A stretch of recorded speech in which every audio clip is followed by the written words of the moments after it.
So today we start our new series for December, and it's in part inspired by this book that is a Unity oldie but goodie.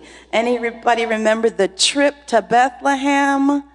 Hypatia, Hasbrook? Yes, I see a few hands. Those are the old schoolers. But this is a great book. I think we may have it in the bookstore. It's called The Trip to Bethlehem, the Traditional Christmas Story as a Guide to Spiritual Transformation. In Unity, what we always try to do is understand how truth principle, how the Bible, how spiritual teachings apply to our life. Because sometimes, you may hear scripture or you may hear this wise saying from a different tradition like the Tao or Buddhism, and it sounds wonderful, but then you question or you don't quite know, what does it mean for me? And so we're taking this trip ourselves to Bethlehem this Christmas season. And here's something I just want to say about this book, and I'm going to take a quote so we can kind of start to begin this journey together.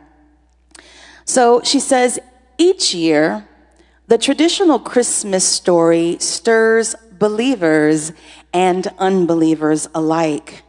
Not only because it celebrates the birth of the Christ child, the baby who grew into the man whose life and teachings changed the course of history and shaped the mind and culture of the Western world, but also because it appeals to the very depths of our being.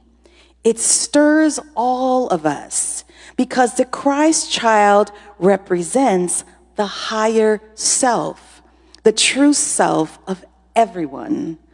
The child within and in our depths, we know that at some time we are destined to take the mystical trip to our inner Bethlehem, the birthplace of our higher self. So this Christmas season, we get to take our own trip to that Bethlehem place. Our co-founder, Charles Fillmore, tells us in the Revealing Word that the metaphysical meaning of Bethlehem, or the meaning behind just what we know as a basic definition, it means house of bread, place of food, house of sustenance, house of living. So we take this journey this month, y'all, so that we can begin to have that sustenance, so that we can take what is around us and allow it to sustain us, but more important, take what is in us, which has been given to us by our Creator within us to nourish us, for us to be able to become our own house of living. Because many of us, good people, whether we want to admit it or not, are not living. We are not living abundantly. We are not living fully. We are not living from our Christ self. And that is not a judgment. That is not a criticism. That is simply something to take note of so that we begin to take this journey home. So today we're starting about finding home for the holidays. What is home? How do we find home? Sometimes we go through the holidays and there's things that definitely don't make us feel like home. Some of us can't go home. I think there's those of us who have fractured relationships with families, or maybe because we're LGBTQ+, there's always tension, or maybe we're literally not invited to the holidays. There's so many things sometimes that we don't physically, emotionally, spiritually make us feel that we're at home. We're not at home in our minds with depression. We're not home in our bodies with illness. There's strife in our home, in our relationships, in our work. And so the job for us, the understanding for us, the knowing for us is to find home no matter what is happening. What is home? It's not physical. See, we're conditioned in the logical and rational mind and the materialism to think that, the structures that are out there, what is happening out there. But the reminder of this journey that we take is that it's all an inside job. It's a feeling. It's a knowing. Think about the times when you have felt home, when you felt this sense of deep connection or yourself. Maybe it's curling up with a good book, with a beautiful cup of tea and some fuzzy socks. Anybody being home with that? Yes. Or you're in front of this gorgeous crackling fire with a glass of wine, not if you're in recovery, non-alcoholic. Home. These different things that become signals for us that we can capture our imagination, that we can use as kind of this linchpin to pull us in and remember who we are, watching the stars and the moon in a summer sky. All of these things, what they ultimately do is they connect us to the divine. They connect us to this wondrous world that we live in. It connects us to our very selves. We feel safe. We feel complete. We feel relaxed, full of life. We're home. And it's easy to know when we're not home because we feel anxious. We feel restless. We feel scared. We feel fear. We feel insecure. We feel like we don't know. That is when we are not home. There's different ways to experience it, different places that engender that feeling for us, like Unity. The first time I walked in Unity and I heard the message, I was home. Anybody felt that? Yes. Y'all can clap. Clap for that. Yes. When someone said, you are enough. You are enough no matter where you are at right now. When somebody said, you know what, you are a child of God. You are a marvelous being. No matter what the world says about you or what you think about you right now. It was home. That connection, that's something that at some level is unexplainable, but you know it. Because as Marcia says, you feel it in your bones, right? You feel it in your bones. For me, this is going to sound funny to you all, but one of my touchstones, one of my home places is New York City. Anybody feel that? Anybody's home for them too? Yes. I would never live there, don't get me wrong, so it's not my physical home. But I love the energy of New York City. The first time I connected with that, I was in my early 20s. I was in graduate school. I went to take an internship at a foundation. I was living the dream. I had a great job. I was also doing shoes, y'all. And I kid you not, like every single store for blocks was mostly shoes. Heaven. So I go and, I'm just walking and doing my shopping. And there was just that one moment where spirit just dropped in.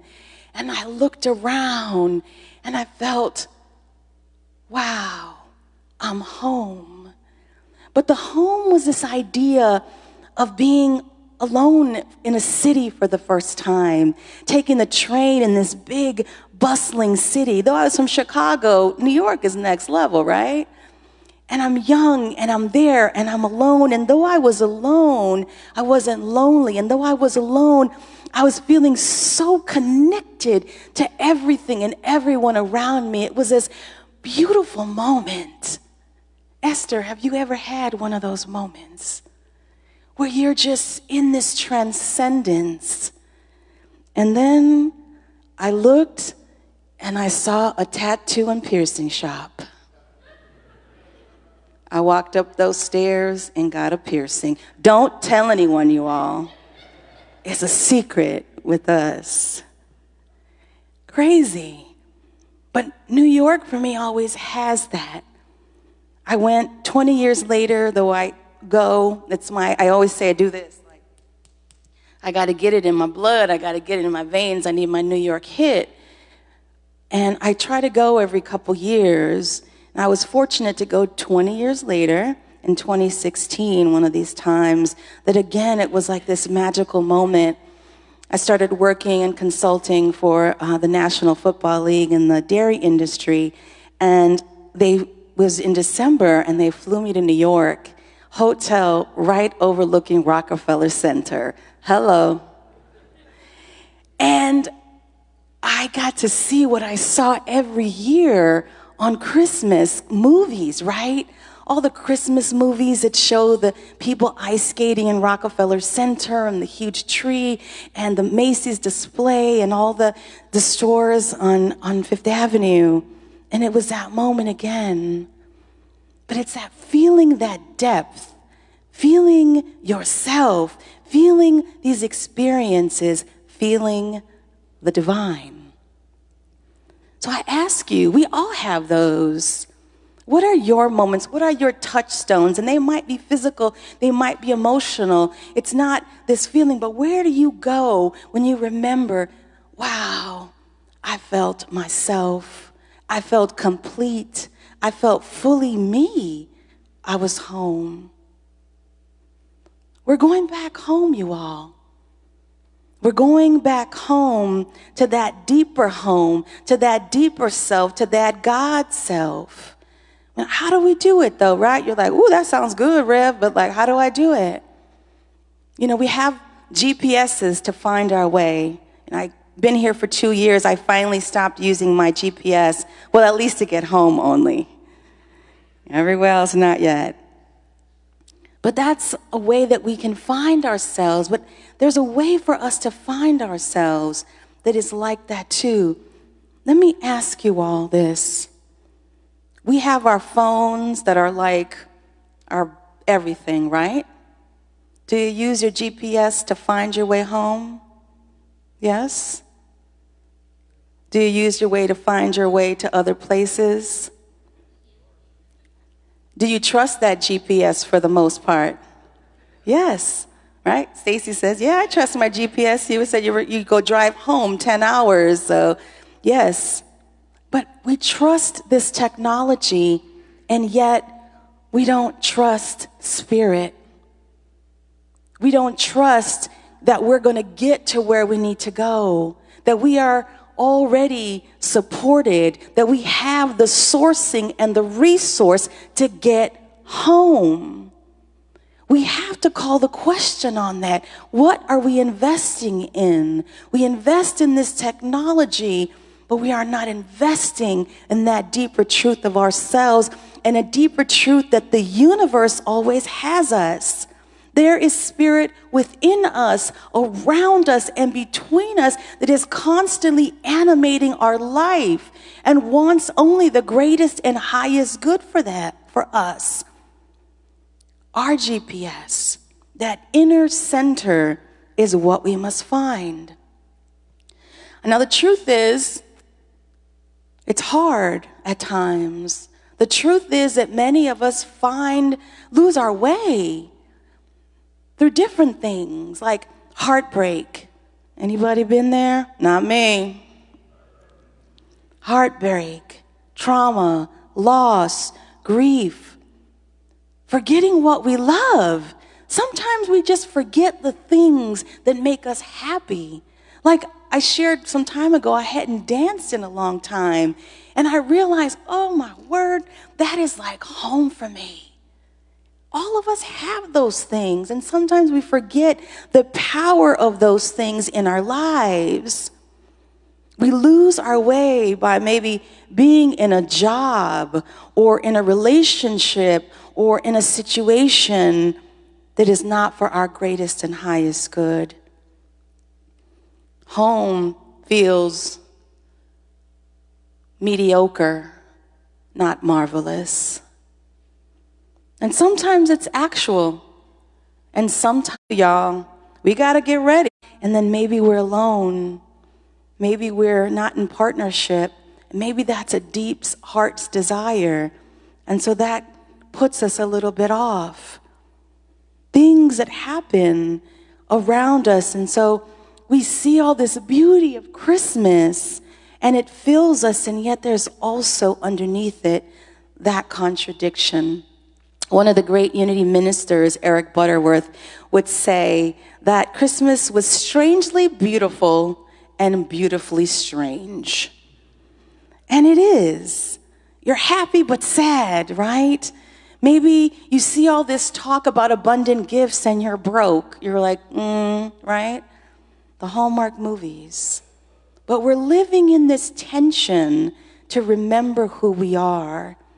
Eric Butterworth says this: for it's a magic time, it's also a tragic time. Magic because of the way it transforms streets and stores and homes and hearts from the routine and the prosaic into a veritable land of fantasy and dreams and special Christmas glow. But it's also a tragic time. Tragic because the magic is illusion.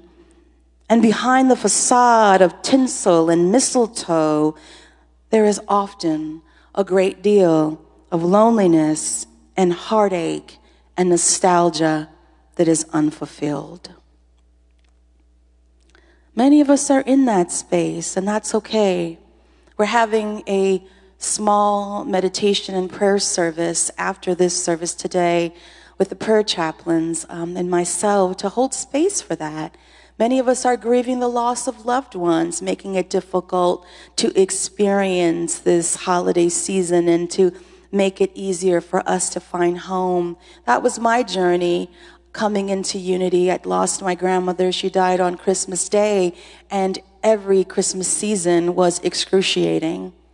So I know what that feels like. So we're creating a space to be able to name the people and name grief, because grief also is not about the loss of loved ones. It could be the loss of, as he said, of nostalgia, the loss of expectations, the loss of other things. So I invite you all to come to that.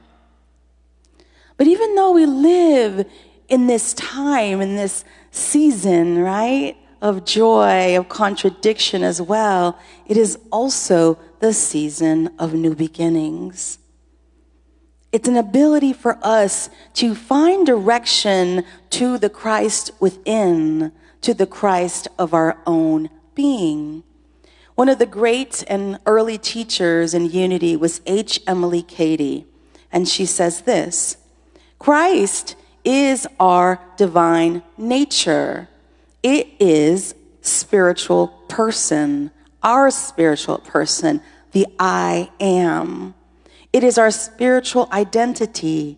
Identity means resemblance or absolute likeness, the condition of being the same as something described. And so God is life, God is love, God is intelligence, God is substance, God is power, anything and everything that is good.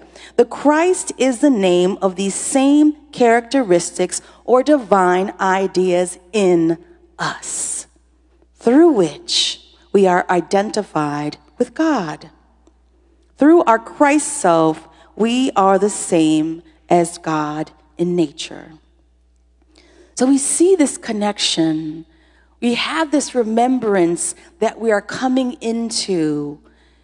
The Apostle Paul in the New Testament in Colossians chapter 1, verse 27 reminds us that about this, who we are.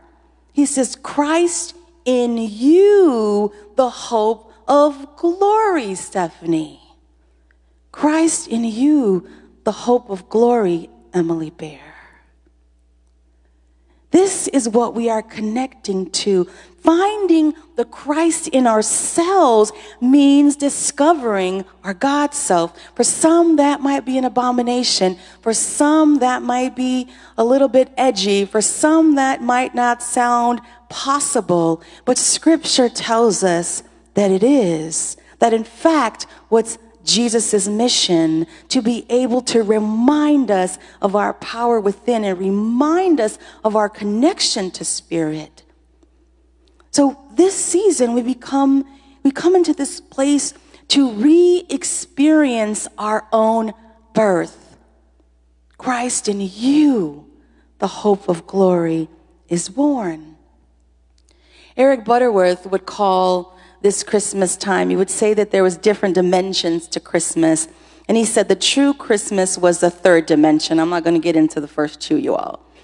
But he would say that it's a Christmas of the inner self, giving oneself so that we can understand our greater potential. It's a kind of birth of he says, it's a kind of birth of the Christ in the manger consciousness, a commitment to the continued unfoldment of the greater possibilities of our nature. So we're all about practice here in Unity. So I'm going to ask you all, where or what is your GPS to find home? Where is your manger consciousness? Thinking of that meaning, Jesus in the manger, the newness, the freshness, the creation, the creativity, the sparkle, the glow, the light, the star. Where is your consciousness of the manger? And if it's not there, how can you grow it? What direction are you pointing in? Where are you looking? What orients your spiritual life? I'm going to invite you in this early part of December to set your intentions for the holiday. We know in Unity that what we affirm has power. We use the power, the spoken word, to speak into the universe the life that we want to lead, the life that we know we have been intended to lead. And so set your intentions for this Christmas season. How many of you do you think, oh, I'm going to do this and that. I'm going to bake cookies. You have this whole laundry list of all these Hallmark things you're going to do, right? And then nothing happens. Anybody there? Just me, you all. Don't leave me hanging. Thank you, Janine. Janine's like, yep, that's me. But what if we actually did even one of those things that made us feel connected and home? I've already set the intention. My family will be making tamales this Christmas. Vero's back there like, yay! I haven't made tamales since the year before my grandmother passed. Finding home. I'm going to give you all a little trick that I personally use. When we think about our GPS, I think about it as my God-powered system. So I'm connecting to that. I use that little thought, right? That little affirmation. I'm in my GPS. I'm following my GPS, that God-powered system. And then when I think of GPS, if there's times when I'm fearful, or times that I'm not sure, or times that I just need to be in peace, and times I need to find my spiritual center and home, I think GPS, guided, protected, safe. Whew, I got my GPS. I'm guided, I'm protected, and I'm safe. I take that beat. I quiet the mind. We must take these moments, even if brief, to quiet our minds so that we have that spiritual space to connect to that inner home. Find your own. Find your own if you want with the GPS. Maybe you say God, people, stuff. Like, I'm not going to focus on the out there. I'm going to focus on God and people, like my community, and myself, like just me. Maybe you want to get out of a situation, or you have to clean, holiday cleaning. GPS can mean go pack your stuff. I don't know. You find your own. I'm going to move to close, but I want to share a few things with you first. H. Emily Cady, as I've talked about already, one of the great teachers of Unity, wrote a book called How to Use Truth. And she quotes a medieval monk from the 1600s named Angelius Silesius. Close enough, y'all. And he says this: how far from here to heaven? Not very far, my friend. A single hearty step will all thy journey end. Though Christ 1,000 times in Bethlehem be born, if he's not born in thee, thy soul is all forlorn. Hold there, where runnest thou? No, heaven is in thee. Seekest thou for God elsewhere? His face thou never see. 16th century monk, perennial truth. For us this holiday season, it's about remembering that the Christ consciousness is reborn in us. If we do not see this, if we do not take the steps to experience this, if we don't even hold that as a vision, that maybe the hope that it could happen, we are missing the energetic resonance of this time. We are missing the meaning of Christmas. I invite each and every one of you to find out how you can and the ways in which you can take this trip to Bethlehem. Though Christ 1,000 times in Bethlehem be born, if he is not born in thee, thy soul is still forlorn. So today we remember, this is the journey we must all take. And so you may say, I have big problems. I have big financial problems. I have big emotional problems. I have big relationship problems. I have, big work problems. All of these things we can name. But there is nothing bigger than the power of God, you all. There is nothing bigger than the power of the Spirit. There is nothing bigger than the creative wisdom and divine access that we all have. We take our power this holiday season to find our way home. That is the hope and the promise of this holiday season. That is the real hope and the promise of Christmas time, is to find our own inner Christmas home for the holidays. So let it pour, y'all. Who's ready to let it pour? Veronica, are you ready? Are you ready to have home just pour in deeply to bless you? Having that inner home just guide you, protect you, and keep you safe. Have that home restitute your body or restore your body in a way that you could never even imagine. Claim it, my people. Pray with it. Meditate with it. Find others who will support you on that high watch. Remember who you are. Claim your home for the holidays. And so it is, and so we let it be. Amen.